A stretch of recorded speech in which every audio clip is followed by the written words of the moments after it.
Make sure it's not rubbing on anything. Yeah. Just the way it sounds pretty good. Okay.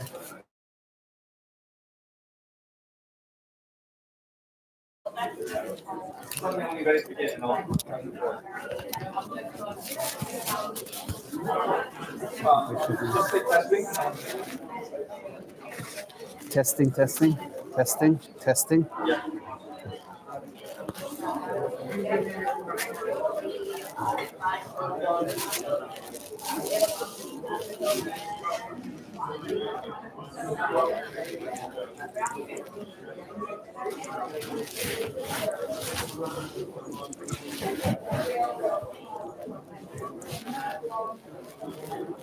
Okay, let's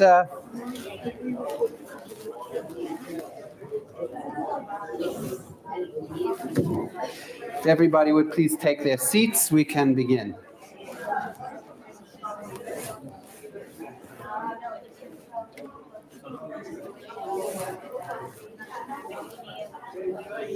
Begin momentarily, please take your seats.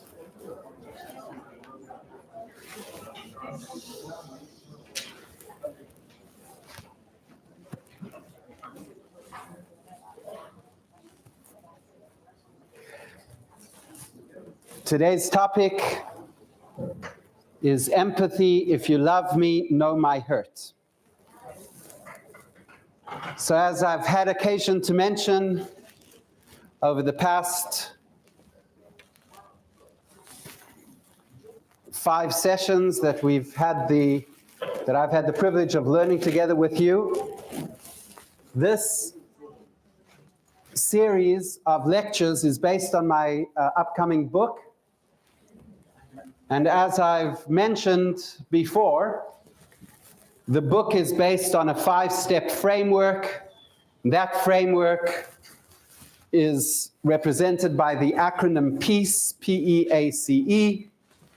And we had the occasion to discuss positive thinking, the P, E for embracing and reframing the challenging moments of life, A for appreciation, which means gratitude. And yesterday we discussed certainty, both internal certainty and certainty in God's providence.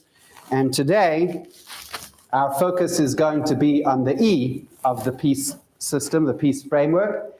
And the E stands for empathy. Empathy is how we receive by giving. And as you know, if you've attended any of the previous sessions, my book is called Stress Less, Prosper More. And it's a book about conquering financial anxiety. And when we are anxious, we're very internal. It's a very internal energy. We're inside ourselves. And when we reach out to help somebody else, when we give of our resources, of our energy, of our time to other people, the act of giving gets us out of our head. And so there's a great value in that in terms of addressing a person's anxiety that they're feeling. So as counterintuitive as it is, you say, I'm suffering from anxiety, but if I reach out and I help somebody else, then I can actually minimize my own worries and concerns. We'll speak more about that in a moment. So I'll start with a story that the famous Rabbi Yitzchak of Berditchev said. And Rabbi Yitzchak of Berditchev was renowned for how he constantly and unconditionally saw the good and the positive in every person. He was known for his extraordinary love and defense of his fellow Jew. It all started, according to Rabbi Yitzchak, from an incident that he himself observed. And that incident really set him on his life path of being that tremendous advocate for the Jewish people. The story was that there were two drunks in the shtetl. And these drunkards, they were lying in a gutter. And they were having a deep, deep philosophical discussion. And they were well-oiled at the time. As I had a friend who used to say, well-oiled. They were well-oiled at the time. Means they were highly inebriated. Translated to Strian. And they were sitting there, and the one turns to the other, and he says, Ivan, do you love me? And Ivan says, yeah, I love you, Igor. So he says, do you really love me? He says, yeah, I really love you. So they just sit in that moment of brotherly love. And then Ivan says, do you sure you really love me? He says, yeah, I really love you. So, then tell me, what how should I know what's hurting you? And you don't love me. If you loved me, you would understand, you would feel my pain. That is a precondition of love. You'll know what I'm lacking. You'll do everything in your power to bring solace and comfort and healing to me if you really loved me. And Rabbi Yitzchak happened to hear that. And in his mind, he was like, wow. If you truly love somebody, you've got to know where they hurt it. You've got to. If you don't understand them at that level, if you don't love a person so entirely that you know their good points, that's the parts that are easy to love, but also the parts that are difficult to love, and you don't include that in your love, then it's not a complete love. And so for the rest of his life, Rabbi Yitzchak of Berditchev devoted his life to ensuring that he understood where people were.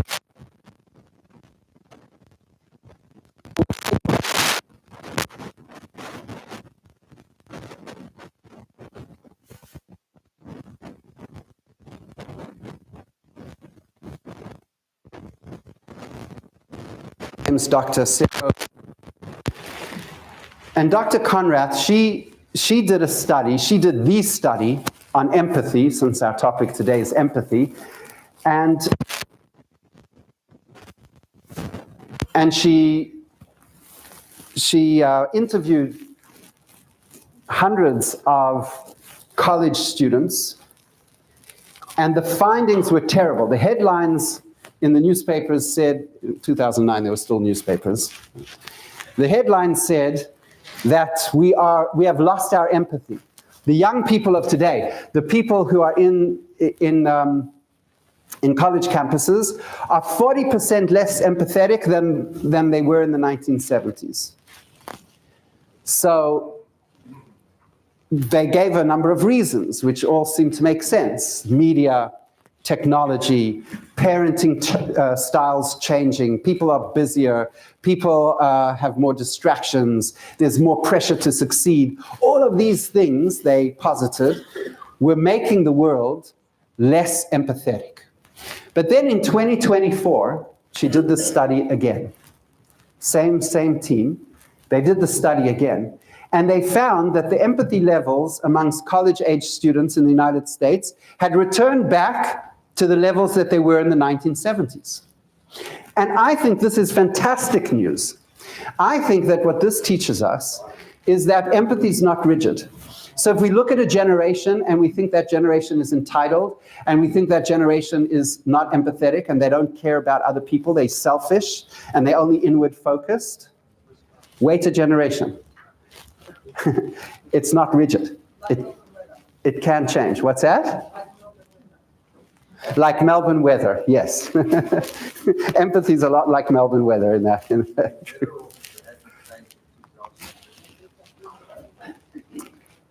So this follower, this chassid of the Alter Rebbe, the founder of the Chabad movement, comes to the Alter Rebbe, and he has this terrible complaint. What is the complaint? He was a wealthy businessman, and he was a big philanthropist. And he supported his family, he supported many poor families that weren't his family. And something had gone wrong. He'd lost his golden touch in business. And one after another, he was losing money on business deals until he was totally destitute. He no longer could support his family. He no longer was able to remain in his home. And things were going from bad to worse. And so he comes with kind of, I think, a legitimate question and query to his spiritual mentor, the Alter Rebbe. And he comes to the Alter Rebbe and he says, I need to get back my mojo. I need to be that successful businessman that I was before. And the Alter Rebbe tells him, you speak about everything that you need, but you say nothing of what you are needed for. And the guy was shocked. He realized that through his troubles, he was becoming more and more selfishly focused, inwardly focused, more egocentric, and therefore, and he was caring less about the world out there because he was so internalized in his tsaros, in his discomfort. And the Alter Rebbe's statement to him was very shocking. It said, okay, you're all about how can things improve for me? What's in it for me? But what about what you are needed for and what you can give to other people? This empathy. So the person really turned around. He was an elderly man, but he turned around his life at that point in time, and he became much more outwardly focused. And by becoming outwardly focused, things started improving financially. He got his business mojo back again, and he made a few good deals, and he brought himself back into abundance. And it was that harshness of the Alter Rebbe's statement, it was that shocking him into stop being so inward focused and start looking outside, that changed him and ultimately changed his fortune as well. And so in this journey that we've been on over the past 6 days, the past 6 sessions at least, in this journey, we've had a lot of opportunity to discuss bitachon, absolute trust in Hashem, and how this opens the channels of blessings to flow into our lives. But giving, as counterintuitive as it is one of the most powerful ways to open up those channels of blessings and let them flow inside. When a child is born, just for those who are following my AI commentary, sub-commentary on all my classes, I'll tell you that this is the hardest thing AI would not depict an infant's child hand, would not generate that. So I don't know why, but it really had a tough time. In general, it's always had a tough time with hands, but this was like impossible. I had to trick it. It kept saying, I cannot do it. You're violating my policies. It was having a nervous breakdown. Anyway, but I finally tricked it into coming up with what I wanted it to depict was an infant child just born. And when infants are born, they come into the world, their hands are clenched. And it's very interesting. I'm sure you've all noticed this. If you go to a child and a young infant, and you put your finger next to their hand will instinctively grab on your finger. I don't know if you know what I'm talking about. What's that? A grasp reflex. Grasp reflex. So this reflex to grasp at things when a child is born is because when a child comes into this world, it wants to grab everything. When we are born into this world, we're born with ambition and we want to acquire things, we want to grab things. When a person passes away, if you've ever seen a person pass away, and again, I'm sorry for this, for this depiction. Oh, it's not bad, actually. Again, it struggled. The AI struggled with this.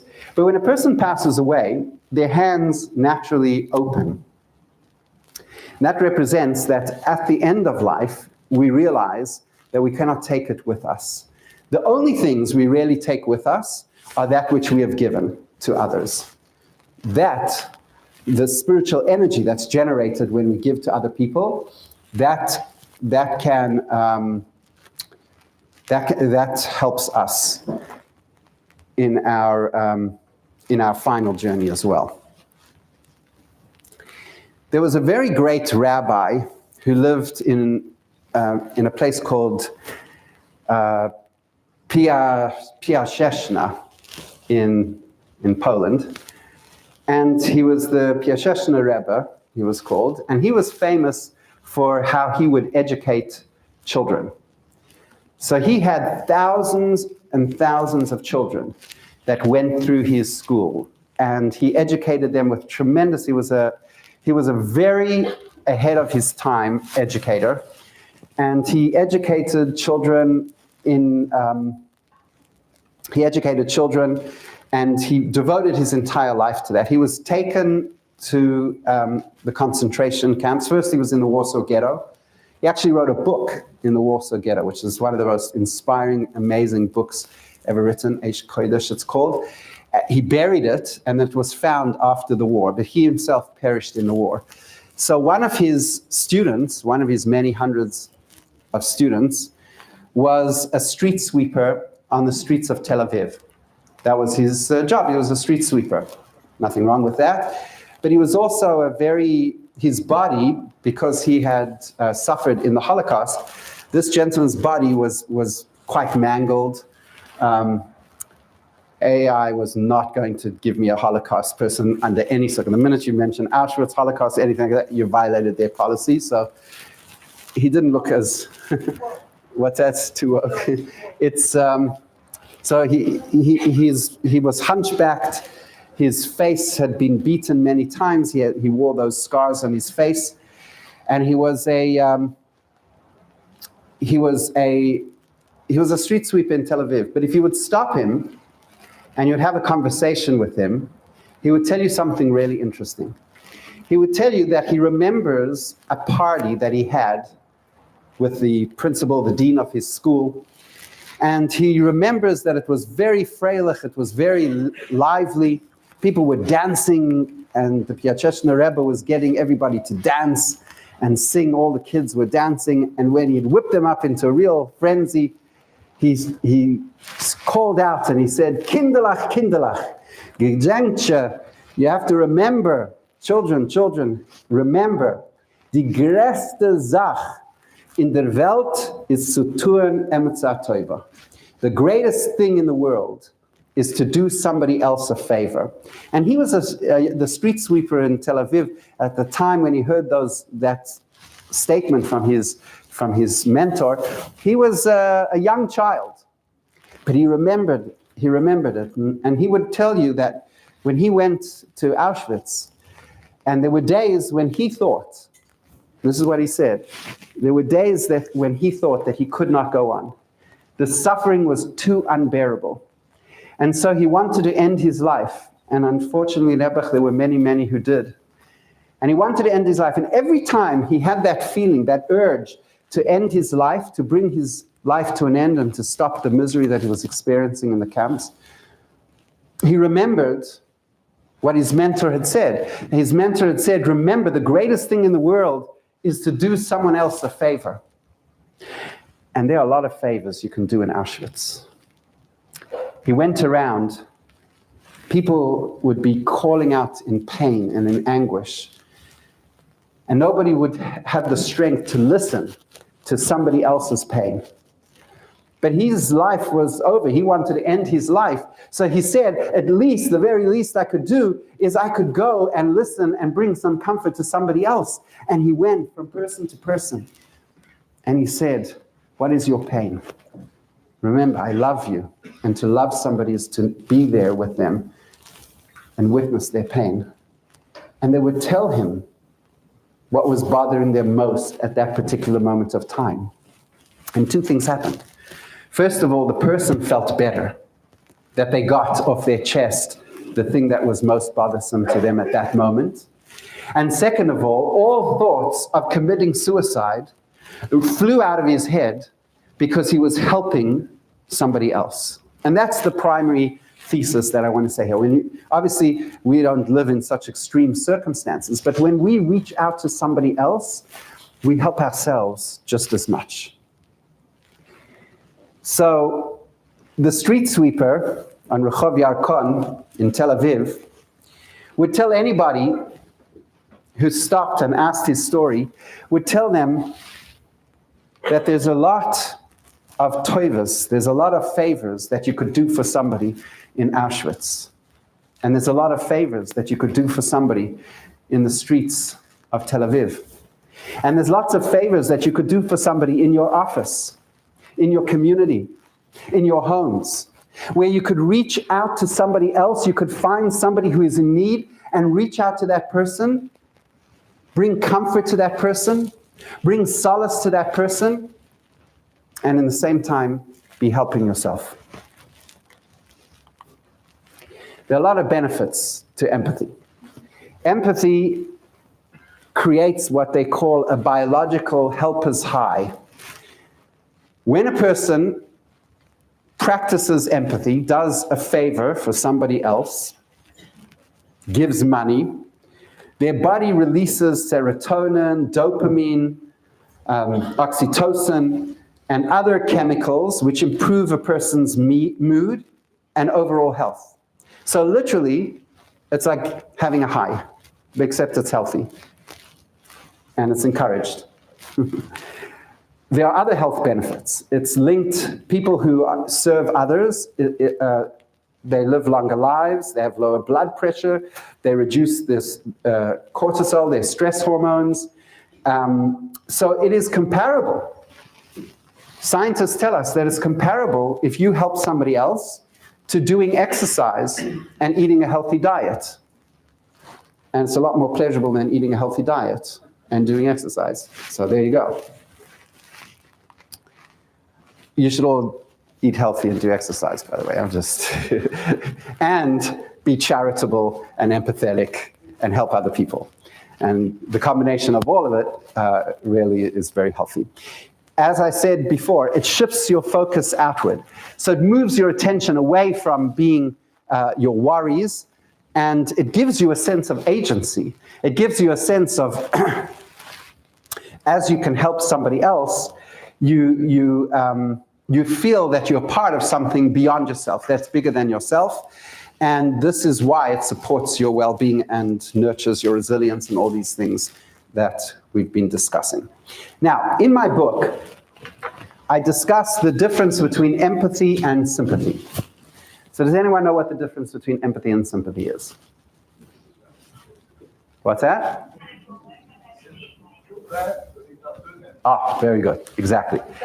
So what he said is like this. Imagine I think this is what he intended to say. I'm going to say it a little bit longer than he said it. Imagine that you see a person carrying a burden, carrying something on their shoulders, and it's very heavy, and they are sweating, and it's difficult, and you can see the pain. It's racking the person's face, right? And they're carrying it. And you go, that must feel really bad. I can really feel, I witness your pain. Were you closer to your mother or your father? That's sympathy. Empathy is you go and you take the peckle and you put it onto your shoulder and you help him carry. You help him carry the burden down the road. That's the difference between empathy and sympathy. So it's interesting. I'd just written this chapter, and a friend of mine, we try every single month to have lunch together and compare notes and where we're up to. So we go out for lunch, and I've just finished writing this article. And my friend tells me that his father is somewhat narcissistic, not somewhat, is quite narcissistic, and he's chased away everybody in his life. So he has all his family, his siblings, and have all been chased away. My friend's an only child, but his uncles and aunts have nothing to do with their father, and any friends he's chased away. He's just been a very toxic influence, and he's chased everybody away. So we got into a fascinating discussion about sympathy and empathy, because I'd just written the chapter on it. And I'm like going, I was just writing something, and I wonder if this applies. Because he wants to be a good son to his father. He's an extraordinary person. And he wants to be a good son to his father, but he wants to protect his own family, his wife and his children, from that toxicity that's coming from his father. So we started speaking about empathy and sympathy. And so I'll just say parenthetically that although I am definitely promoting empathy in this class, that's the title of the class, there is a place to have sympathy rather than empathy. So sometimes a person is just so toxic that the best way to relate to that person is to keep a distance from the person. So I'm just saying that parenthetically, but in general, the way that human beings are designed and the way that God wants us to behave is to be empathetic towards each other. But I just want to say that there are times when maybe sympathy is the more appropriate response. Okay, this is a fascinating study. I read this study, I'm going, wow, this is so cool. It's cool because it tells me the same thing that Dr. Conrath discovered, and that is empathy is flexible, even in a person. So you could be a person who's really not by nature empathetic, that you don't really care about other people, and you don't understand how your personality impacts other people. So the good news is you can change. It's not fixed. And this experiment is a really powerful experiment that proves this. So this Dr. Grit Hain, she's a researcher, pioneering neuroscientist actually, in Sweden, and she did the following really, really interesting study. Listen to this. This is wild. So apparently in Switzerland, you have the Swiss, and then there's a whole bunch of people that immigrated to Switzerland from the Balkans. And the Swiss hate the Balkans, and the Balkans return the favor. They hate the Swiss. So there's a lot of tension between those two parties. So she got a whole bunch of Swiss men and a whole bunch of Balkan men into her study. And you can imagine that the Swiss and the Balkan men, they don't like each other. So what did she do? She got these actors, and she filmed these actors getting electric shocks. So they wired up these actors, and they said that it was an electric shock, and they pressed the button, and the guy got a painful shock. So they told the Swiss, that they showed them some video footage of people getting electric shocks, And while they did that, they wired up the brains of the Swiss observers, and they looked specifically at the part of their brain that deals with empathy. So there's a part of your brain that lights up. It's towards the back of your brain. It lights up when you feel empathy, right? So they're monitoring that part of her brain, of the people's brain. So they put an actor there and they say, it's a Balkan. They say that to a Swiss guy, right? And they shock him. And nothing lights up in the empathy part of the Swiss brain, right? They're not in any way moved at the pain and suffering of their fellow human being.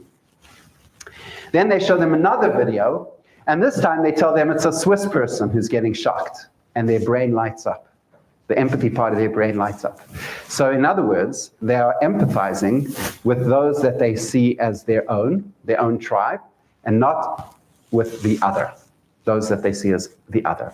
So I don't think, excuse the pun, I don't think I shocked anybody with that. I mean, there's huge, racial discrimination between these two parties, and therefore there's no, so obviously they're not too disturbed when somebody who's in the other group that they don't like gets, shocked. Then what she does, and by the way, the Balkans as well. You put a Balkan there and show him a Swiss guy getting shocked, and he's as unimpressed, right? But that was not what the study was all about. The next stage is what the study is all about. Now it becomes really fascinating. What they do is they turn the tables and they say, okay, now what we're going to do is we're going to shock you, Mr. Swiss man. We're going to give you an electric shock. And you're going to get the electric shock unless somebody in the study gives up some of their money to protect you from that they're going to get. So each person was paid for their participation. They would have to give up some of the money that they were getting paid in order to protect you so that you don't get shocked, okay? And they tell a Swiss person that it was a Balkan who gave up his money and therefore you avoided getting shocked yourself. One time. Then they wired up their brain, they showed them a Balkan getting shocked, and this time there was empathy. So how long does it take to get rid of prejudice? One act of kindness. One act of kindness that they thought that a Balkan had paid money so that they should not receive a shock themselves, an uncomfortable shock themselves, and that was enough to rewire their brain that they now felt empathy when a Balkan person was being shocked. Yes? I wonder if that was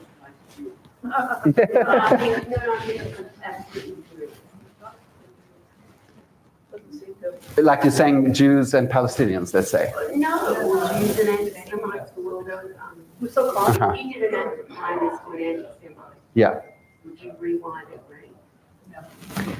I don't know. We can do the study. Let's do the study. Let's commission it. I'll tell you one thing.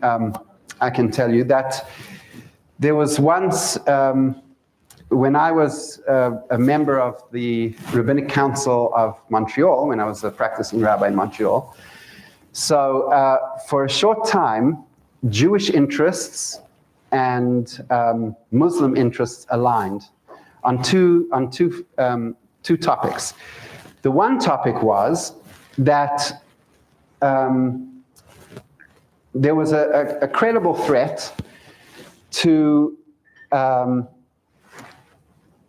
the based in Montreal having the power and ability to oversee Jewish marriages and divorces. And the Sharia law, the Muslims, they also oversee marriages and divorces and other things within the Muslim community. So there was a coming together of rabbis and imams to try and work together to stop this change in the law, which wouldn't allow these things to take place, God forbid, outside of the regular secular family law courts. And I was on a working group of the rabbis that met with some imams, and we started pooling resources and things together, contacts that we knew that we could lobby in government, and there was different things that we did. And thank God it was averted. I think if I remember correctly, that shortly there was an election, and the whole thing disappeared. But it's interesting because when you're forced into a room for an afternoon with somebody who you perceive as the other, so for the imams, we were definitely the other, and for us, the imams were the other. By the end of the day, there was a certain camaraderie, and there was some follow-up meetings and correspondence. And I do think I can just speak for myself. I don't know what was the feeling on that side of the table. But on my side of the table, I felt that there was definitely a shift in my prejudices to a degree, at least for the people that were in the room there. The other thing that I'm thinking of as I'm talking is a clandestine, very interesting competition that the Rebbe sponsored and the Rebbe instigated in Eretz Yisrael. So I have a friend who was involved in this whole thing, and he told me the story. And it's not a well-known story. It's not out there, but there was a time, I'm not sure if it was in the 80s perhaps, maybe the 70s, and the Rebbe instigated a competition where Muslim people, it was to get Muslim students in school to write about Sheva Mitzvahs B'nai Noach and to write about the sanctity of human life. And the Rebbe put it, and many hundreds of students, Muslim students, submitted essays in Arabic on the topic of the sanctity of life and not stealing and all of the Sheva Mitzvahs B'nai Noach. And there was in those days, a $10,000 US dollar first prize for the best essay on the subject, and the Rebbe was the one who sponsored it. But the Rebbe did not want his name or anything associated with it. It would be totally like as if it came from within the Muslim community. And I think, obviously we don't know what the Rebbe is thinking, but you see that the Rebbe felt that it was of significant value to get those children, those Muslim children, to write about Sheva Mitzvahs B'nai Noach, and just the act of being involved in that competition, I'm sure would have had a very powerful impact on the people that wrote those essays. And I'm sure that had the competition gone the way the Rebbe had hoped, it didn't eventuate to the degree and the scale that the Rebbe had hoped it be, but one can imagine that it could have had a tremendously positive impact on the Muslim community. So I think prejudice is a very superficial thing, and I think Dr. Haynes' research has proven this out, that it's actually not as difficult as we imagine to switch around these prejudices and to develop empathy. And the truth is, to come back to the Rebbe again for a moment, the Rebbe says that encourages us to put a few coins in a tzedakah pushka on a regular basis. Doesn't matter who you are, man, woman, child. You should constantly have a practice, a habit of putting money in a pushka. And in Hasidus, this is addressed in many places. Obviously, you're not going to solve world hunger by putting 50 cents in a pushka. That's nobody. The real impact that 50 cents put in a pushka will have on the world is probably not so great. But I'll tell you where it does have impact. It has impact on your psychology. It has impact on the compassion and the kindness that you have within yourself. So if you are constantly in your office, in your car, in your kitchen, all places the Rebbe said you should put a pushka, a charity box. If you have a charity box in all these places, and every time you go into your kitchen, it's a trigger that reminds you to put a few coins in tzedakah, or when you come to your office to do the same thing, when you get into your car. If that's really what it's doing, is it's rewiring your brain. amongst all the other spiritual things that it's accomplishing, but I'm saying just very physical, in a very tangible way, it's making you a more compassionate person. It's making you more empathetic. So the Rebbe also says that we mistranslate the word tzedakah, and I think I mentioned this in a previous session. We mistranslate the word tzedakah. We translate tzedakah as being as the word charity. But the reality is that charity implies that you are giving of your own resources to somebody else, even though they did nothing to deserve those resources. It's coming purely from your own largesse, from your own good heart. But the real word tzedakah comes from the word tzedek, which means justice or righteousness, which means it is the just, moral, correct thing to do, because that money was given to you. Look, God didn't make people billionaires so that they could spend $450,000 on a ticket to space with Virgin Galactic. That is not why God gave tremendous money to very wealthy people.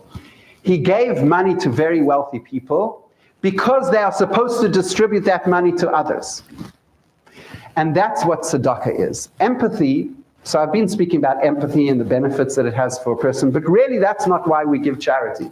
That's not why we have to devote our energy and resources to helping other people. The reason we devote our energy and resources to helping other people is because it is the right thing to do. That is why God gave us that energy, those resources in the first place, so that we should distribute it. And when we are distributing, we are fulfilling what God wants from us. The Talmud has this very powerful statement. So I have it written up on the slide there, but I didn't have the advantage of a slide presentation. When one day my mentor at Mendel Futterfass called me over, and for some reason, which I cannot fathom, because he was a really good judge of character, Reb Mendel thought I was learned in Torah, but I don't know, that was the one mistake he made. But so he asked me, he said, where does it say in the Talmud that when you are sick yourself, that does not discharge your obligation to go and visit somebody else who's sick? So I said, I don't know. Where does it say in the Talmud that if you're sick yourself, you still have to go and visit somebody else? You still have the obligation to visit somebody else who is not feeling well themselves. So while I was pondering where it could possibly say this in the Talmud, Reb Mendel, that was Reb Mendel's way of saying that he wanted to go and visit this Jew. I think his name was Reb David Feldman, but they're writing a book about Reb Mendel, and they interviewed me for 4 hours on this book. And I told them, I think the person's name was Reb David Feldman, but they're actually going to confirm that. So they're going to look around and find out, because I'm not 100% sure of the name. But let's just call him Reb David Feldman for the sake of the story. So Reb Mendel says, I want to go to visit Reb David. So Reb Mendel had trouble with his feet. So he would grab on my hand.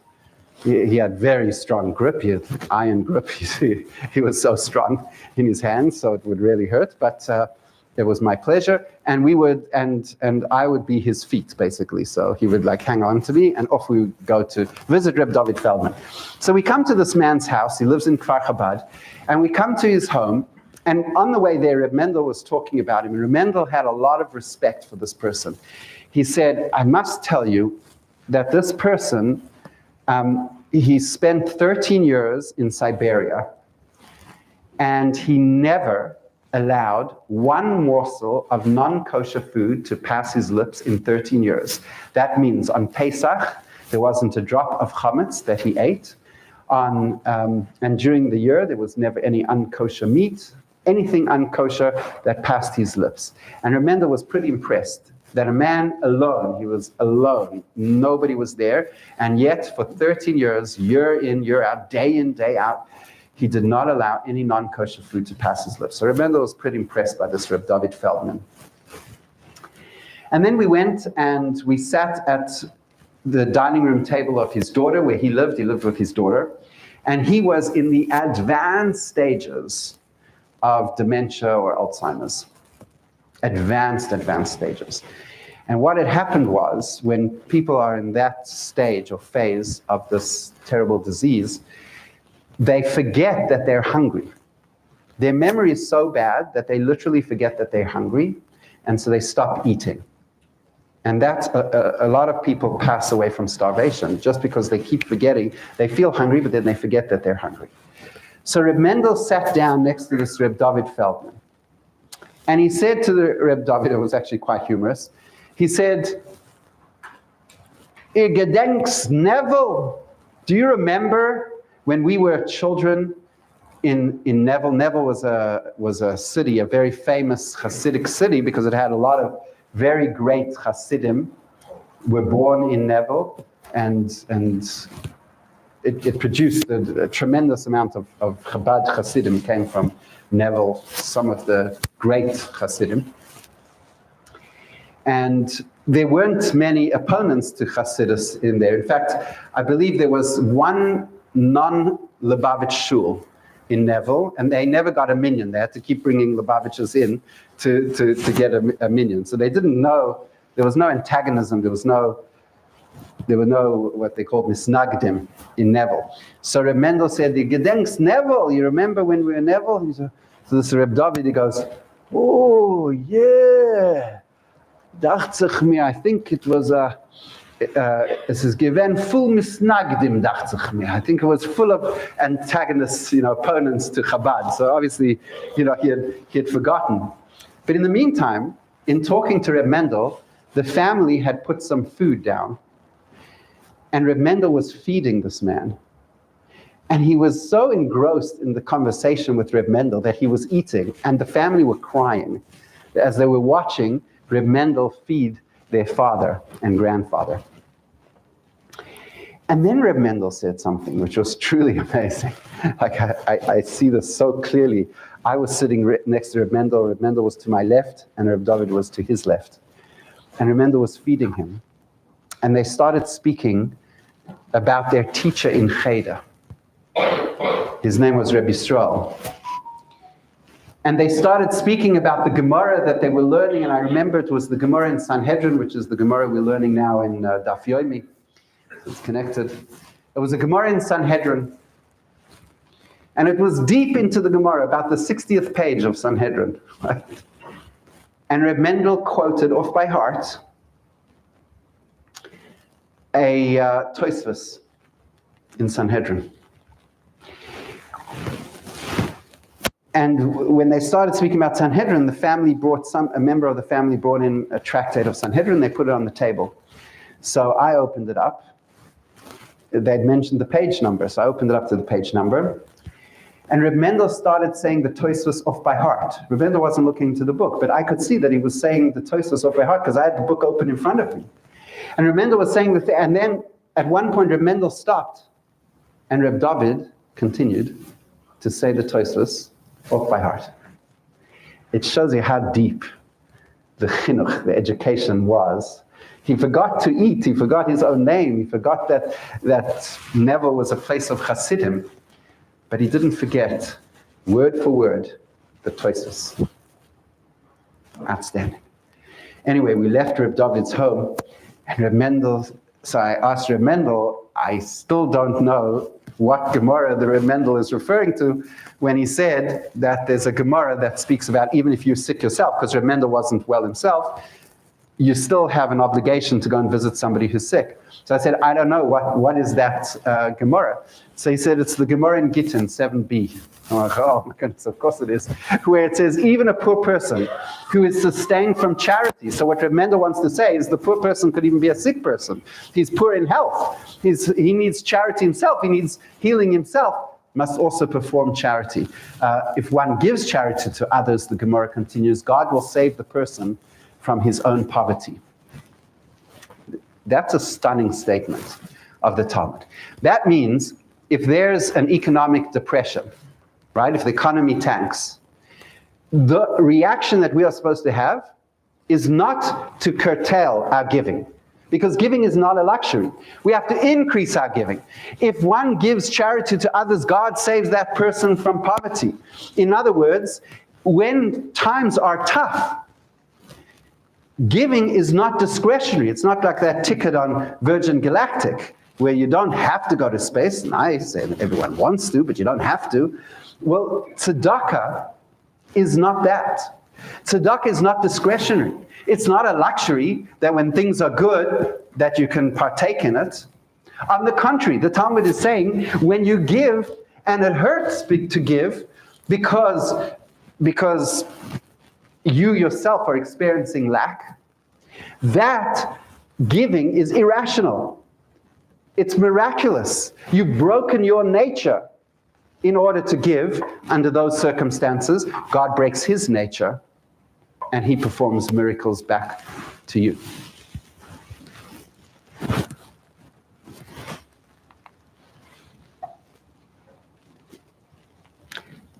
In Parshas Re'eh, the Torah tells us that you shouldn't harden your heart. If you see somebody who is suffering a lack of financial means, you mustn't harden your heart. And it goes to quite length.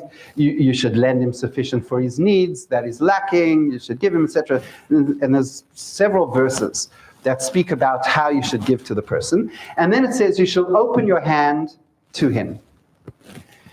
And a lot of the commentaries are bothered by why it says you should open your hand. It's like, if you're at my table and I ask you to pass the salad, I don't say to you, pass the salad and then open your hand and put it down. You just need to say, pass the salad. Obviously, you open your hand. Huh? Please. Oh, please don't tell my mother I didn't say please. Yeah, you say, please pass the salad, but you don't have to tell the person to open their hand. So why is the Torah saying give money to somebody else and open your hand? The answer is because sometimes we move to give. We hear an inspiring story. We see something that moves us, and we want to give, we want to participate. But between that decision to give and actually, pulling out your credit card and getting it swiped and everything, there's a big distance. And not necessarily just because you resolve to give, will you actually give. So what the Torah is saying is, yes, you're seeing somebody who is destitute and you want to help them and you want to give them and you want to make sure that they have, and that's all wonderful. It's a wonderful, but you actually have to open your hand and give it to them. In the end, this is a very practical thing. You have to open your hand and you have to give. And people do give. You know that there's a study, WealthX, they publish a report every year. And in the latest WealthX report, they speak about uber wealthy people. And so the statistics are very interesting. There are 300,000 people in the world who have a net worth that is more than $30 million.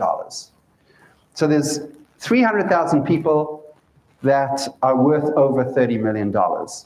That is 0.0000375% of the world's population. So infinitesimally small bit of the world's population. But they are responsible for 33% of all the giving that's done in the world. All charity comes through that. Now, WealthX doesn't say how many of those 300,000 are Jewish. I would hazard a guess it's probably quite a high number. So this is tzedakah. This is setting things right. You have the money, you can afford to, you have the money, you have $30 million. Most of these people are self-made. They made the money themselves. They do not keep it. They are very charitable. There's an innate understanding that you were given this money to not to keep under your mattress. You don't keep $1 billion under your mattress. You give it to other people. Because nobody could spend $1 billion in 10 lifetimes. Oh, no, that's not true. Kamala Harris did. Okay, but if you're not that, sorry, I couldn't help that. There's an amazing person. His name is Sol Teichmann, Shlomo Zalman Teichmann. And Sol Teichmann was born in 1927. He was born in a place called Munkac, which was a small shtetl, but very large Jewish population. And it was in Hungary.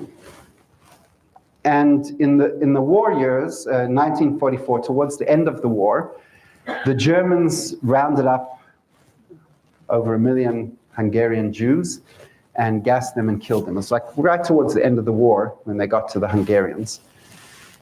And so they basically liquidated Munkac, and they put the entire shtetl into trains, and they sent them to Auschwitz. And Sol Teichmann, at the time, he was born in 1927, it's 1944, so he was 17 years old. And he's standing in Auschwitz at the infamous lineup before a man who's sitting going right, left, who he later learned was Mengele Mashtamoy. And he's standing in the line, and he knows every single person in the line. I forgot one part of the story, very important. Sol Teichmann is a very wealthy man. He made an absolute fortune. He passed away several years ago, but he made a lot of money, and he was a philanthropist, but he has a very interesting way of giving. And that is, he doesn't give to an institution or a hospital or a school or a university and write them a check and that's the totality of it. No. What he does is he goes around, he does research, and he finds the families, the individual families that are in need. And he goes to them and he gives them money. He finds the Jewish schools that are having trouble that month making payroll. And he goes to the Jewish school and he gives them a check and he helps them make payroll. And so one of his billionaire friends tells him, "So, you don't understand how you're supposed to give. You work hard building your business, running your business. You work hard from the morning till the night, every single day. And then you come home and you give, and then you work just as hard. You have a 9-to-5 job, and then you have a 5-to-9 job, which is finding these people. It's much more efficient to give it over to the pros, give it over to those people who collect money, who head institutions, and they will distribute your money for you, and it will be a lot less work. So why do you do this? Why do you give the money yourself? Why do you do the research yourself? Why do you give individually like you do, when it's so much more hassle and complicated than if you would just write a check?" And this is the story that he told. He said, so in 1944, when he found himself standing in the lineup, ready to come to Mengele, who was going to decide his fate with a flick of his wrist, right? He lived, left, he would go to the gas chambers immediately. And he was standing there and he was looking at the line, and he knew every person in that line. Every person in that line on that day that had just got off the trains was a family member, a friend, or somebody that he knew from Munkac. Except one man. One man happened to be standing next to him. He didn't recognize who that man was. He knew that that man was not from Munkac. He knew everybody in Munkac.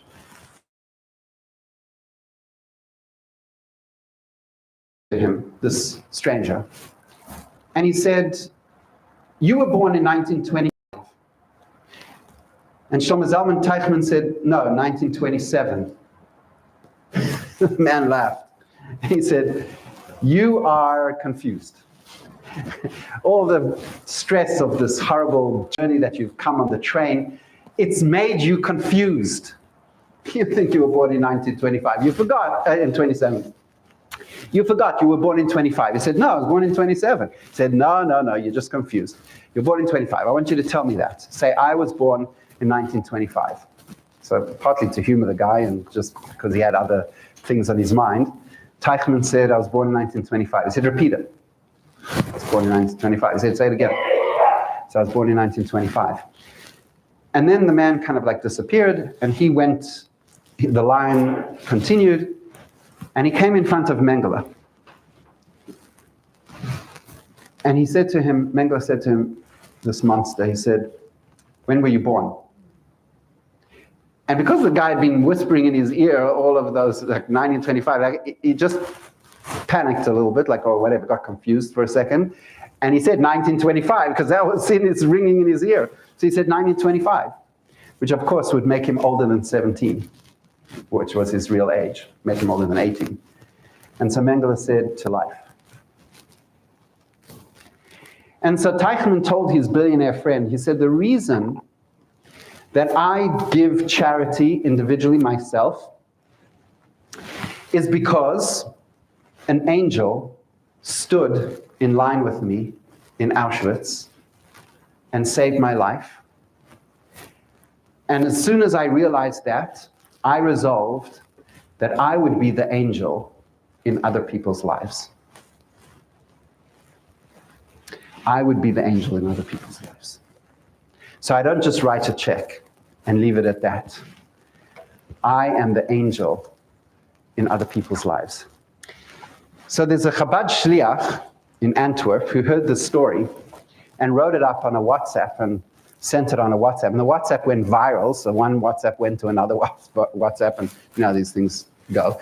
And before long, a lot of people were talking about this story. And the Shliach gets a phone call. Shliach gets a phone call, and they say, it's a lady's voice. She says, you don't know me. This was in 2021, during COVID. You don't know me. I am the wife of the late Sol Teichmann. You wrote a story about my husband, and you wrote how he had told a friend of his that he wants to be the angel in somebody's life. My phone, I'm feeling very lonely. I'm isolated from my children. I cannot see them because of COVID. And I lost my husband a year ago, and my heart is broken. And here I am, sitting in my house one day, feeling very, very sad, very down. And a person calls me and said, your husband inspired me. Your husband inspired me to be the angel in somebody else's life. So I'm going to be the angel in your life. And she said, the phone hasn't stopped ringing from that first phone call. Person after person is calling me and telling me how they are trying to be the angel in somebody else's life. So I think my message today is that we should be the angels in other people's lives. It is part of bitachon. It is an integral part of bitachon. Bitachon is, as we've learned together in the past few days, bitachon is the feeling that we have everything we need, and we will always have everything we need. And but when we give away something, and it is Hanukkah, and Hanukkah is all about the lights, and we are lighting those lights. There's an incredible thing that happens. We take the shamash. We take that shamash who's so selfless. You know, what night was it last night of Hanukkah? Anybody? Number 6, right? How many candles did we light? 7, right? It's 6 nights. The shamash doesn't count. But without the shamash, there'd be nothing. The shamash is the ultimate giving. He gives, and he does not count. He's not one of the famous Hanukkah lights, the 6 lights that we lit last night. He's not one of them. But he brings them all into existence. But here's the incredible thing. And check this out yourself. Try this at home. Try this at home. Tonight, when you take your shamash and you light 7 candles, you will see that as much as the shamash gives life to every single other candle, as much as the shamash brings them to life, brings the light, the fire, the warmth, the energy to each one of the 7 candles tonight, the shamash will not lose anything from its own flame. When you are the angel in someone else's life, you will not lose anything. When you give charity, even to the point where it hurts because you yourself need those resources, you will not lose anything. God says, test me. Test me and you will see that when you give to somebody else, when you help somebody else, when you support somebody else, when you are the angel in somebody else's life, you will see that I will respond in kind. I will respond in kind. You will have more bitachon. You'll have more trust. And that will bring more menuchas hanefesh. It'll bring more tranquility. It'll bring more calm. It will chase away the anxiety. Be the angel in other people's lives and see the miracles that happen in your lives.